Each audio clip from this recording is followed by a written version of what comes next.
sila sa spelling quiz natin, guys. Sa spelling natin.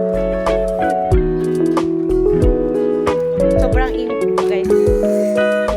Nandito po ako sa labas. Tignan natin kung may kakasa sa spelling challenge natin.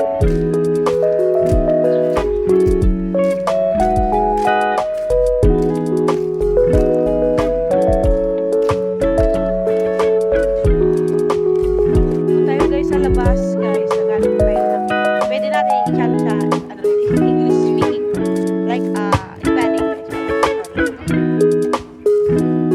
Guys, uuwi na po tayo, guys. Kasi mga visit po yung mga naglalaro sa labas. Kaya dito lang po tayo mag-challenge sila sa loob ng ating bahay. Bahay feeling natin nasa loob. Ng earthquake. Earthquake,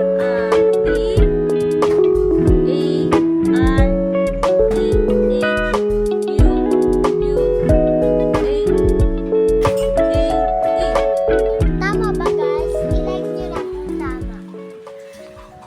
ating challenge spelling, guys. Hope you like it. Please like, share, and comment. Always support me, guys. Thanks.